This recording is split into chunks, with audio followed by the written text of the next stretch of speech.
recording, Yep. and then we can start over when the Go for it. okay. Awesome. Thanks, everybody. I'm Kara Thrasher Livingston with Senior and Disability Services Training, and I'm joined by my whole training team here with our Governor's Council staff as well for a presentation about employment services. A little bit of a deeper dive into this particular service. So we're happy to be here and definitely welcome the opportunity to do this. We'll be co-presenting. I'll be co-presenting with Delight. So our staff is Delight, Cassandra, Damon, and we have Samantha with Governor's Council and Dave with Governor's Council, and we have Kat, who is our care coordination liaison. So welcome everybody again. This is Employment Dave. services. I need to make a correction. I'm actually with the Disability Law Center of Alaska. Okay, awesome. Thank you so much, Dave. Appreciate it.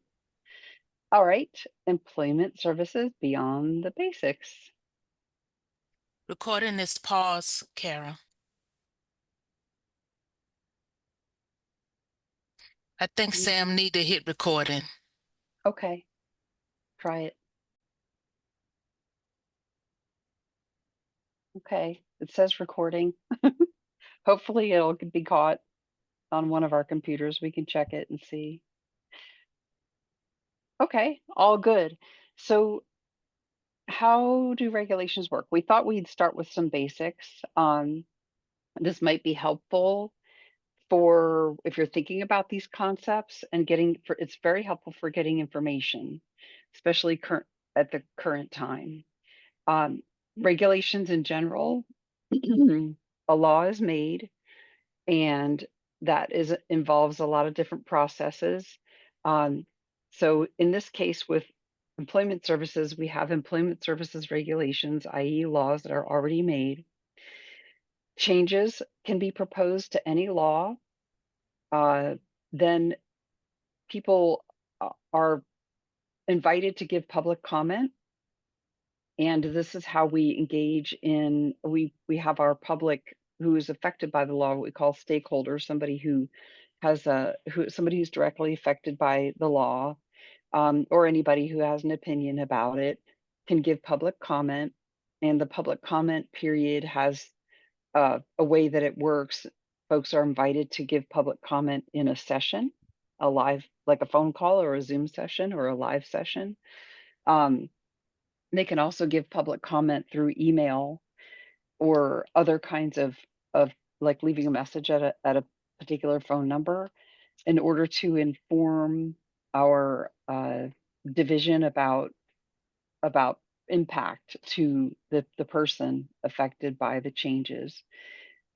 When the public comment period is done, the law gets rewritten and then it becomes signed by our commissioner, and other officials will sign it, and it is final. So after it's signed, what we wanted to make sure everybody understands is that employment services right now is within the public comment phase. So the interesting thing about this is that public comment's very important, and we want to have people's opinion, and we want to understand the impact of proposed changes to regs in people's own words. So our presentation today, we won't be interpreting new regulation or new proposed regulations, but we will be giving information about our current regulations and how to do public comment. So that is what we're after today. We really hope that if people see this and know this during the public comment period, that they take advantage of that. And we thought it might be helpful to just know a little bit more about the process, about how laws can be changed and made new, amended, and things like that. So go ahead, next slide. Yeah, Kara, thanks for setting the stage. Our targets today are really to dig into what is employment services, including the spirit of the service, its intention, some parameters for the services that are delivered in employment services, and to talk about the agency requirements of its program administrators and employment services specialists, because that's a really critical part of the regulation change. So we're going to talk about the current rules, okay? And then we'll do a walkthrough about how do you get employment services through senior and disability services, touching on how the division of vocational rehab plays into that, because that again is like a critical piece in the process of employment services. And then finally, we'll show you where those regulations are and make sure you have the commenting information of who you would email, fax, call, so that you have that information. So going to what are employment services? And the simplest way to frame it is that, employment services is more than money, more than making sure people are making money. It's a path towards inclusion. In our society, people really do fixate on like the income and the pieces of it, but as a human, it's really an integral part of our lives, of our role in a community. And because individuals that individuals that experience disability have historically been separated, isolated, experienced discrimination, and have experienced really, they've been uh, put in a position where they're not allowed to be themselves and to carve their own role within the community. And that's a really important part of employment services as a service, is to support people finding their own path in the community, finding their own way to be included in their work, in their role as an individual, and finding inclusion. So that's really the heart and the spirit of the service, is to empower people to find their own role in the community. And it's less about like how much money someone makes and what their career track is. It's about someone finding meaningful purpose within our society. So where is the employment services in the big field of Medicaid and all of the different services? It is under home and community waiver-based services, often called like that HCBS, and those are waivers. It's considered a habilitative service, a teaching service. So its intention is to help people learn. And it's designed to be a long-term support for Alaskans that experience disability. And it supports participation in meaningful work for the person. Again, it's like less about like status and money and more about the person's what fills their cup, so to speak, what gives them meaning and what satisfies their intentions with their life, choosing their life and their daily routines.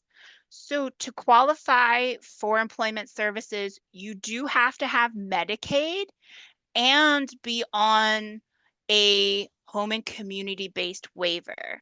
There are 5 waiver types, and 4 of them include employment services.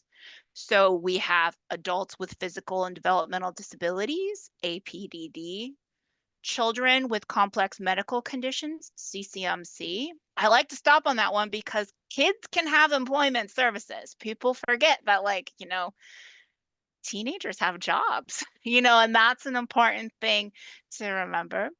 We have individuals with intellectual and developmental disabilities. That's the IDD waiver. And individualized supports waiver. That's the ISW waiver.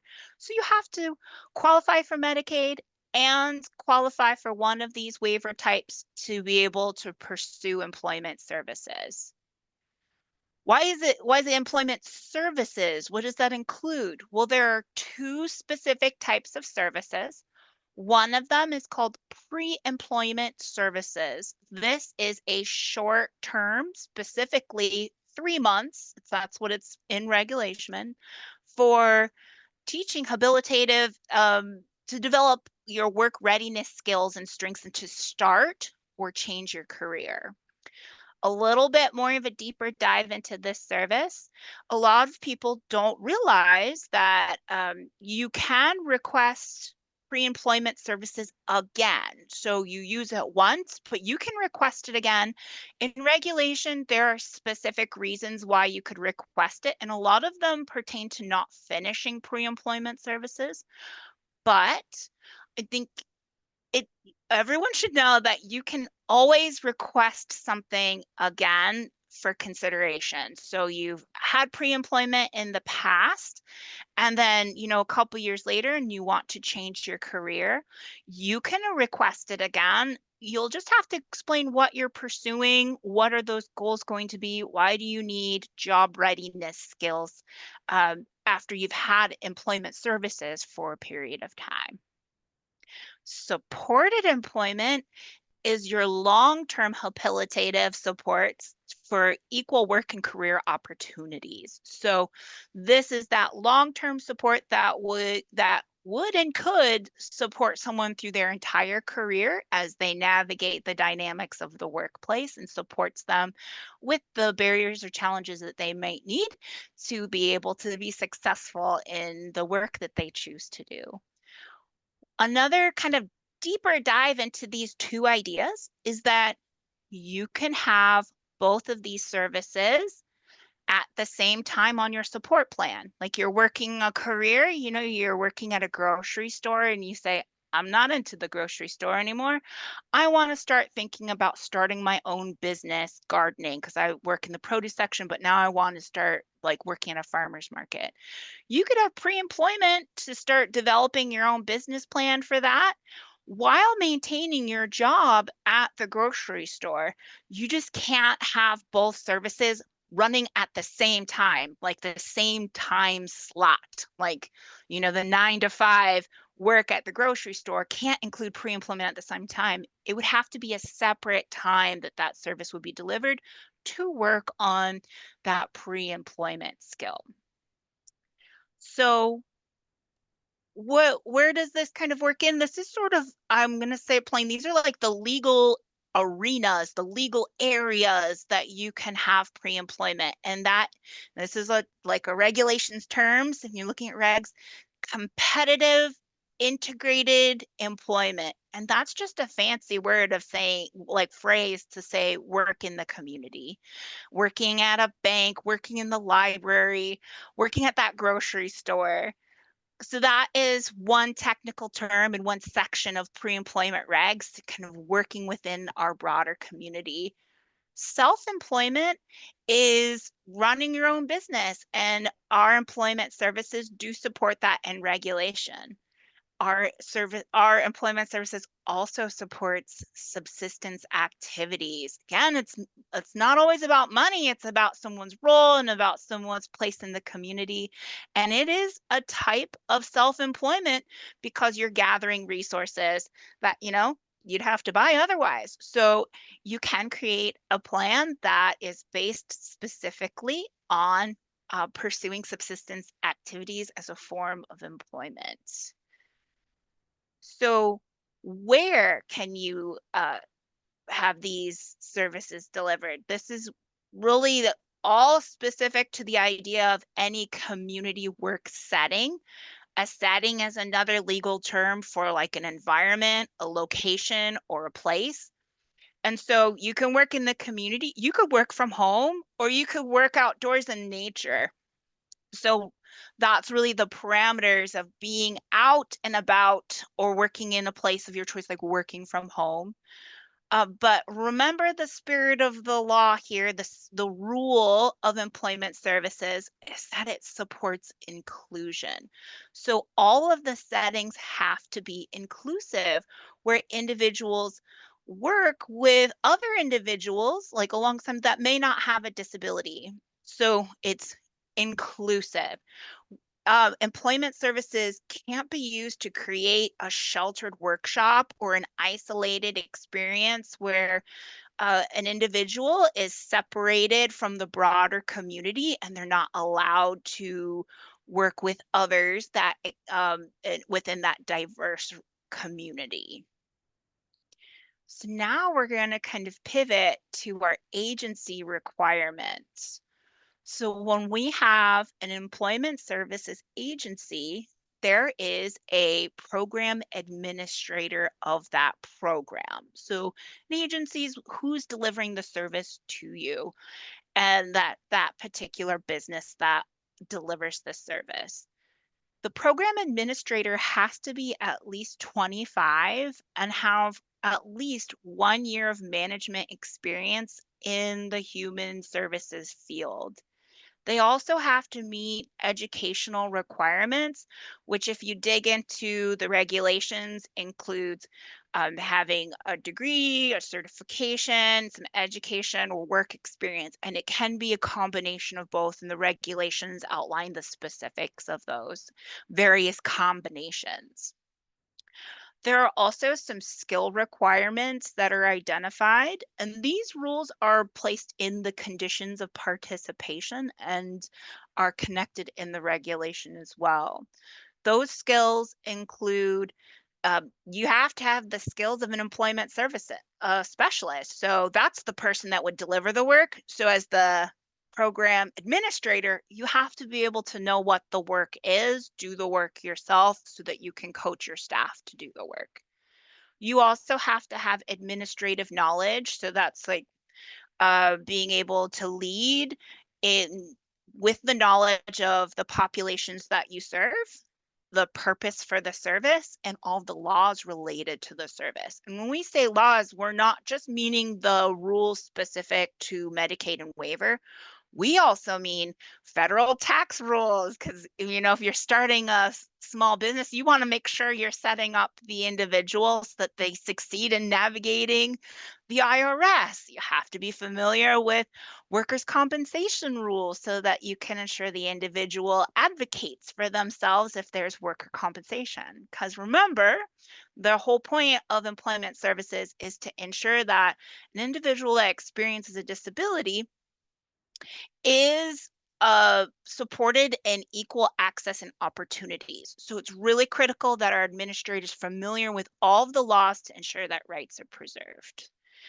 The final piece that's really, I think, in considering the new upcoming regulations coming up, it's related to this concept of the National Certification of Employment Services. That's the NCES or an equivalent. And we'll dig into that in a moment.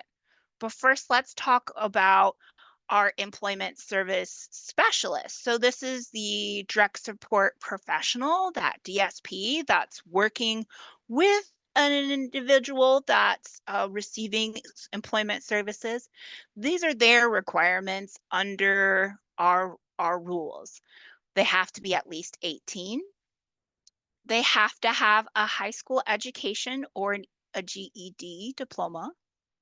They have to be able to communicate in English to be able to comply with the Medicaid documentation requirements for delivering the service.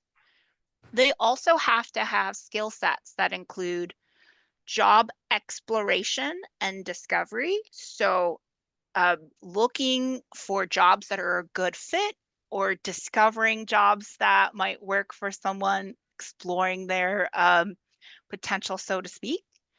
Benefits counseling. So that includes understanding Social Security, exploring how someone's income can be impacted by benefits.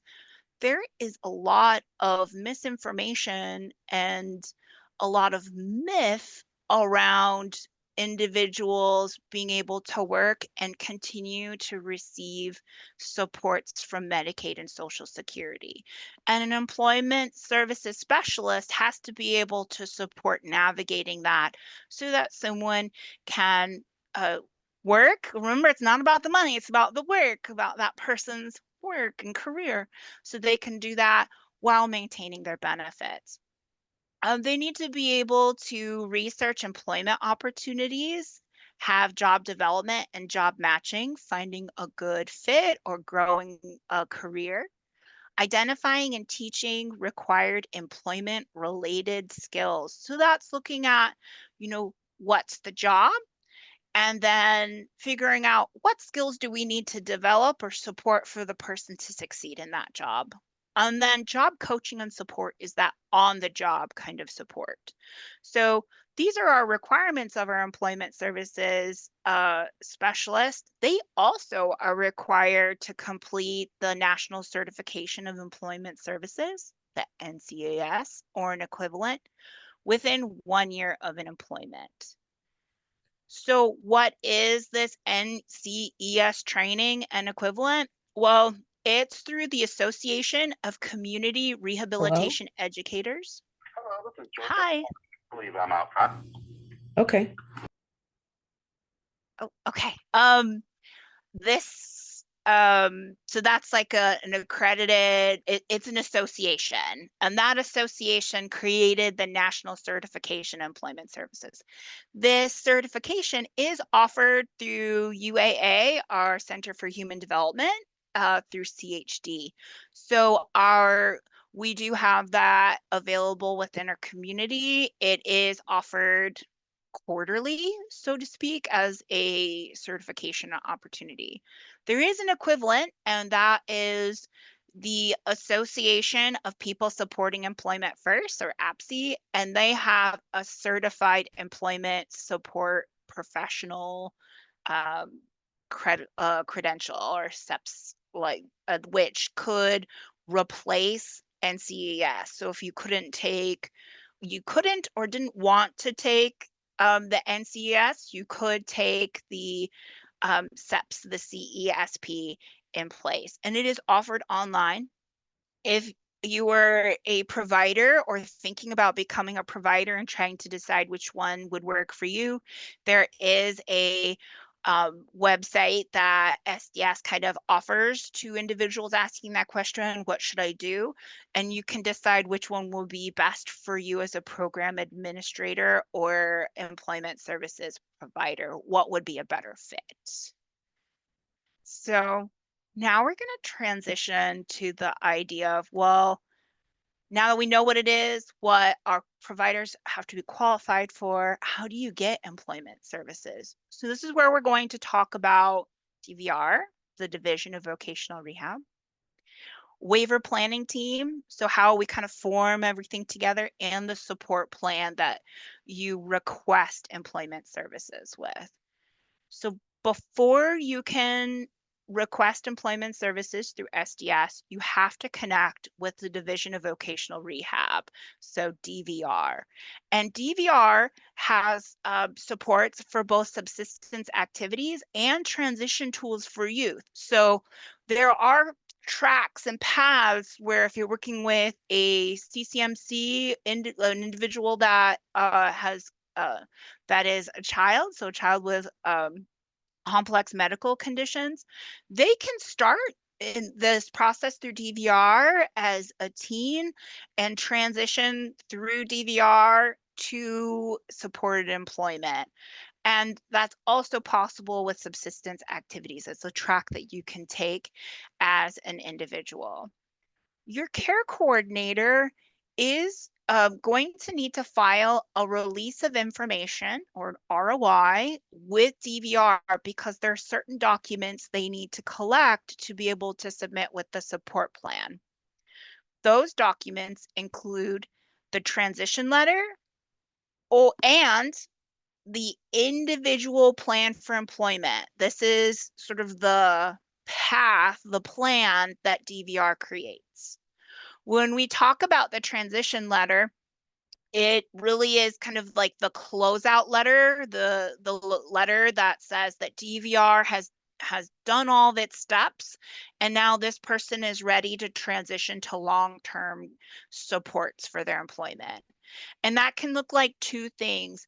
It can be a verification of attendance or vocational rehabilitation activities checklist. That's like, it's really just indicating that they worked with the individual.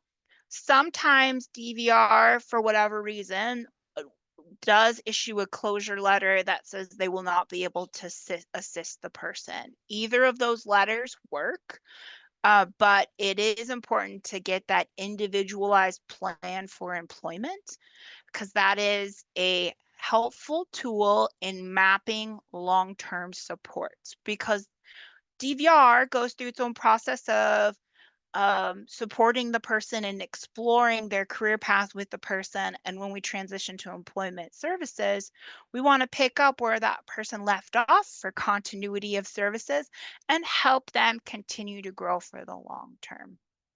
So again, 2 documents that have to be turned in with the support plan. The planning team that helps a individual put together their support plan includes the individual, the care coordinator, the employment services provider, and often other home and community-based providers. That makes up the planning team. And if the person has a guardian or another legal representative, or maybe just people that they want there as a part of their planning team, they're welcome to invite them to come participate in that planning environment. That planning team, which really is like the support to the person and helping them map all their services for the course of a year, they're going to listen and learn the strengths of the individual to support that person's self-advocacy and help them be able to craft a support plan with employment services that supports the life of their choice as part of our shared vision in Alaska. That support plan team is also going to look at that individual plan for employment from DVR, that IPE. That's really helpful in kind of gauging like how many units should we be requesting? Like, does this person need really one-on-one support job coaching throughout their whole workday? Or maybe they need a little bit of support in the morning to get their day ready, to get them started, to check in at the workplace and to get started for the day, to know their tasks, and then they're good to go. And maybe a check-in in the afternoon. It really depends on the person. And I think there's like like when people think of employment services, they envision the job coach like literally coaching you like in football, like right next to you, being like, go, go, go. But that doesn't have to be it. Like everybody's so different and unique. Sometimes people only need support in mapping their day, maybe with specific tasks. It really depends, and it really is individualized. Another big part of the support plan is reviewing the assessments to understand how the person learns best. That's really helpful as like a planning team all together to kind of explore, if there are any assessments available, especially regarding how sensory needs or kinetic needs or how people retain information. Anything that can help the planning team create employment services that help the person be able to learn and grow within that role. It's not very helpful to have a plan that's designed that isn't really connected to how someone learns, right? So if you're an auditory learner and someone's just trying to teach you everything by showing you, that doesn't help. They need you to narrate it and talk to you about it. It really, like, you just have to customize it. And often our assessments have those somewhere along the way in that process, especially if there's a neuropsych involved or anything that would help anyone understand their level of care. Sometimes those include that information. So that's something a planning team should look for. Another part of the planning team is to analyze tasks associated with work. Ideally, DVR has set someone up to transition. They hopefully have gotten someone a job or like a career path or track. And then your support plan team is going to analyze where the supports are needed, what's the breakdown of tasks to support so that there's clear and consistent teaching. So if there's like a staff switch around, the teaching is really like everybody knows the plan for teaching because it's a habilitative service. And that teaching is specific and unique to the learner. It's meaningful to them, and they're on board with it too because they're part of this planning team and they know the consistent approach to that support. So that's our planning team dynamic, but then we get to the we have to get to the request itself, and the planning team creates a support plan that has both personal goals and service related goals. Our service related goals are really tied to our independence or inclusion, sometimes both, in a work setting. So employment services is service goals for a work setting. Our objectives are the actions the person would do to get closer to meeting their goals in that employment goal. They're tangible goals because they're things that they do, something that anyone who's working with them would know, like they have met that goal. I have seen them. I know what their task is. Their objective is very clear, and you can anyone would be able to read what the objective is and be able to tell when it starts, the middle of that process, and the end, because it's a work-related, tangible task. Interventions are the things that the employment services specialist, the DSP, does to help that person meet their objective, which gets them closer to their employment services goal. All goal, objectives, and interventions should be changing over time as a person becomes more skilled or able to perform the job duties on their own. This idea, I just want to kind of stop and acknowledge, because this is also a piece of the regulations changes. SDS has been teaching this concept like this, that it's about changing over time. Our division interprets the current regulations like this, where we're thinking about it's more about evolving and changing and growing within the service. But our regulations right now describe this concept as fading services over time, which has caused a lot of confusion. So that is something that I want to acknowledge for you. And when you explore what the regulation changes are, this is how we have been teaching it as a division for since the new regulations have been in place since 2022.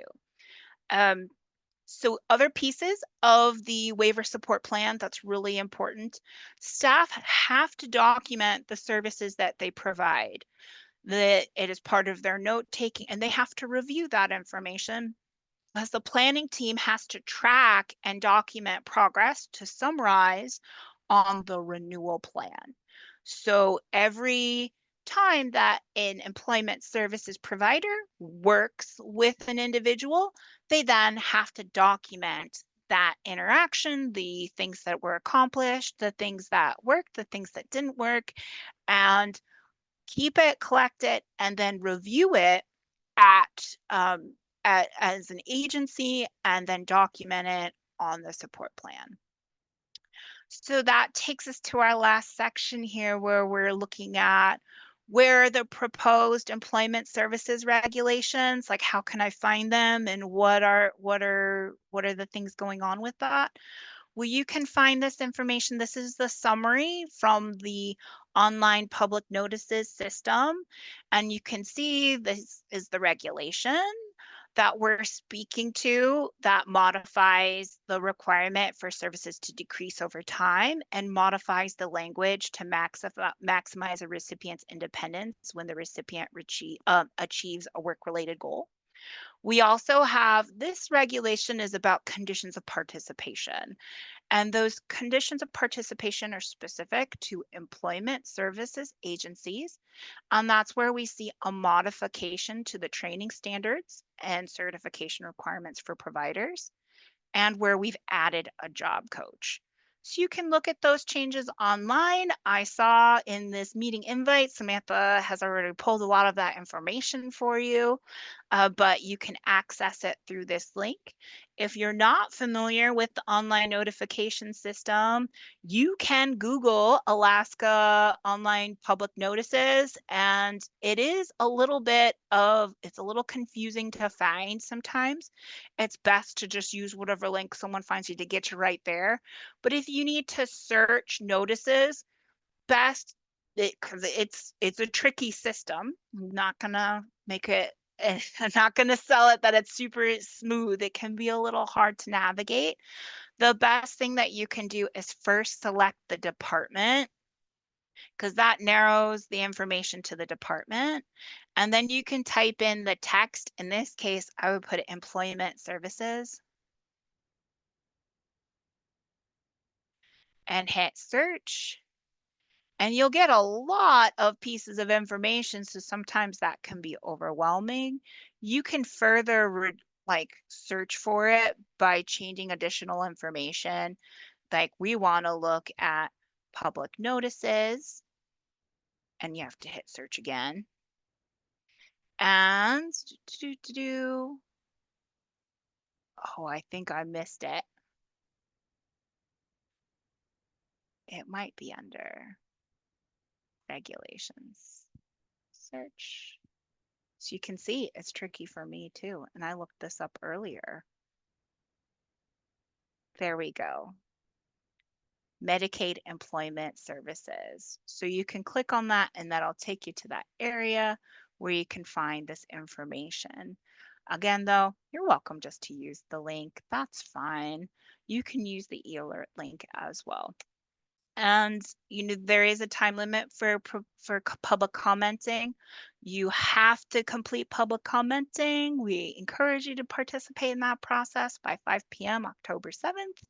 And we ask that you send your written comments to this address, which is State of Alaska Department of Health, Division of Senior and Disabilities, attention Jenny Murray.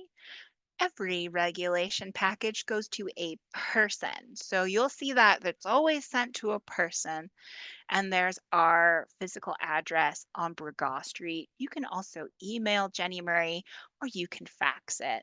So Kara, is there anything else you wanted to touch base on? We can open up for questions if there are any.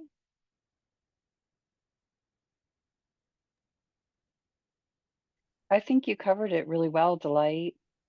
Employment services is such an important service. And it's true that everybody needs individual supports. It looks different. Independence looks different for everybody.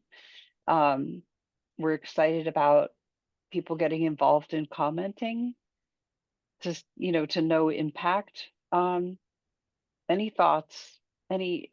Commenting, sometimes people ask me and they think, it's complicated or, difficult, or there's any repercussions to commenting.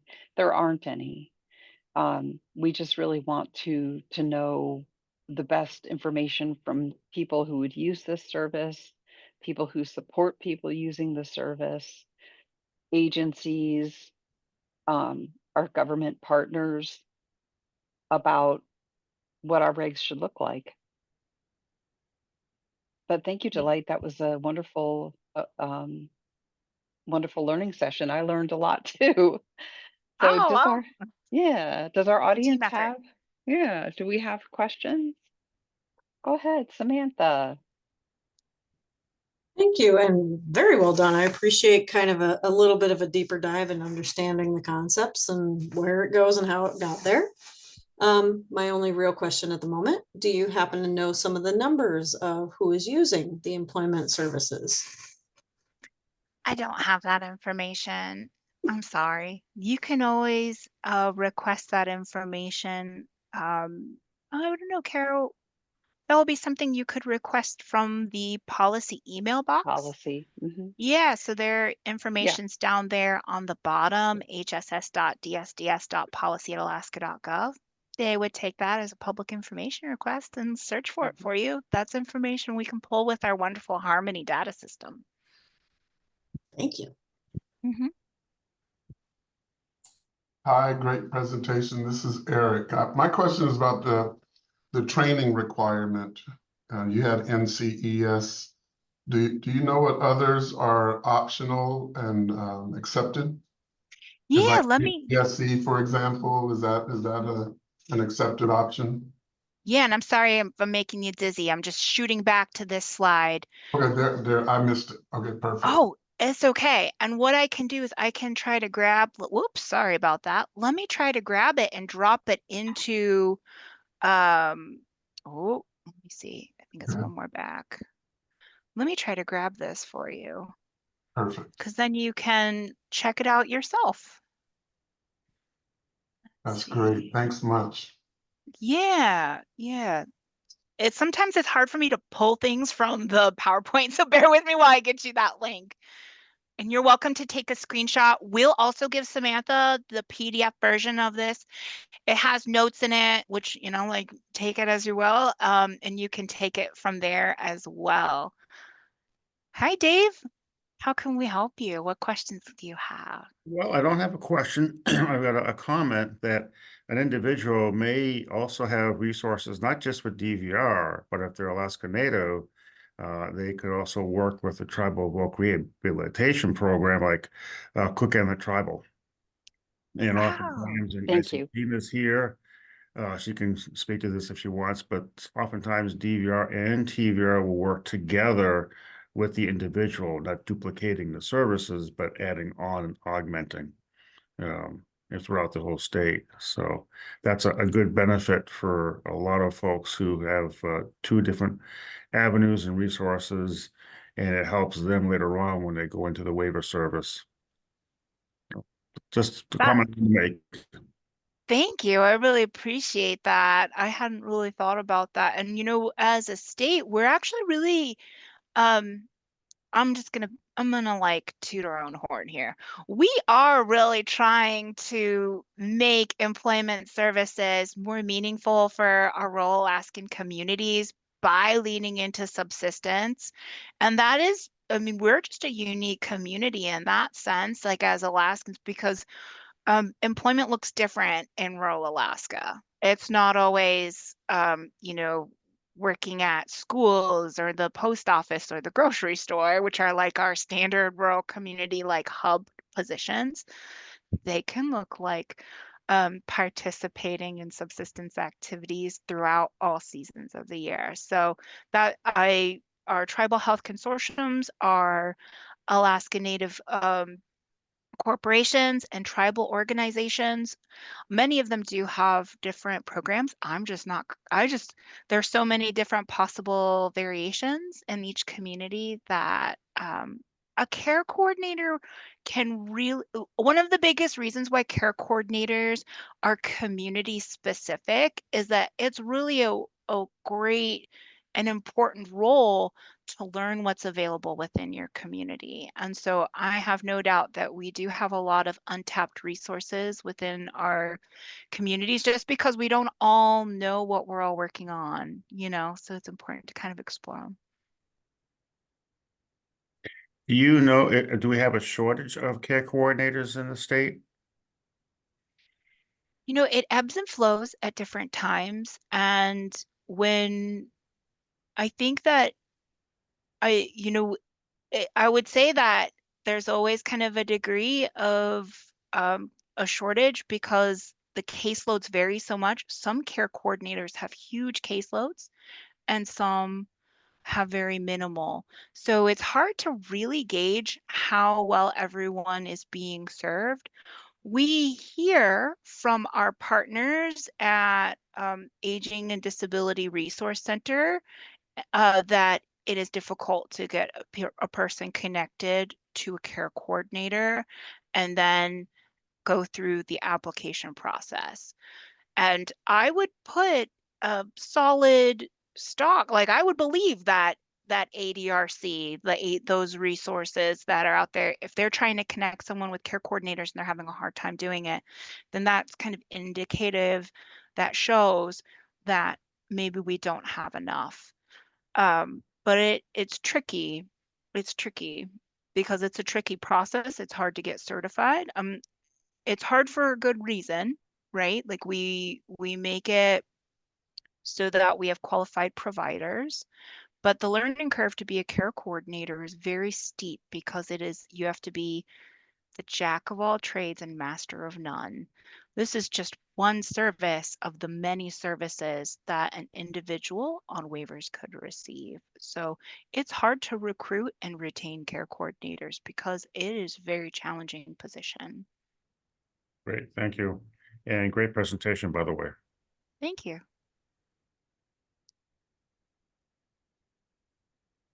Oh, guys, I just have to say thank you so much for the opportunity. I'm very passionate about employment services. I think that it is truly a path for inclusion for our community, for individuals to really find their own place and their own role in our communities. So I think it's something that we should be celebrating, promoting, and I'm so glad you're interested in it. And I'm even happier that there's interest in the public commenting process. Please explore it. And if you ever have questions, SDS training is always a resource. We are also the jack of all trades and master of none because we will, if we don't know the answer, we'll research it or connect you with someone who does. So we're always a safe area for you to ask your questions. Delight, in the chat, Samantha has a reminder that this training is on current regulations and that the current public comment closes October 7th, 2004, and you could find the notice, and she gave the link. And also we will be uploading this training to our YouTube channel. Yeah, we'll make sure that you have access to it, or if anyone who wasn't able to attend today can review it and hopefully gives them sometimes it helps to have context to what these rules, like what's changing. If you have like a context to the information itself, it helps you be able to explore what's changing a little bit better.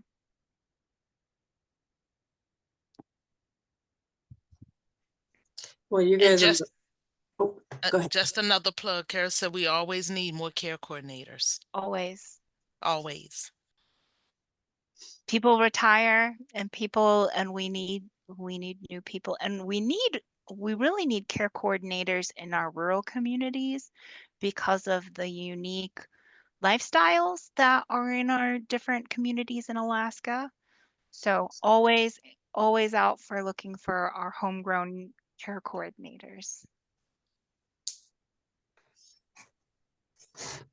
I absolutely love it. That's why employment is such a amazing thing. I love how you said it. It's just one of those major paths to inclusion. Absolutely. And I love it. Jack of all trades, master of none, but oftentimes better than a master of one. So this is great. You guys are kind of helping link together what we may not connect the dots, because I think we all know employment does not work successfully if we don't have many parts and pieces working together. And thank you to all the guests for attending today. I will absolutely be passing this out. And yeah, any final closing comments or anybody else last question? Because otherwise we'll have 4 minutes back.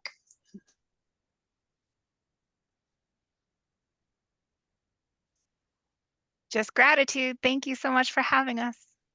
Yeah, thanks for working with us and giving us the chance to see everybody and do this talk. And we look forward to doing more. So thank you. Thank you guys, and thank you for allowing this to happen. All right.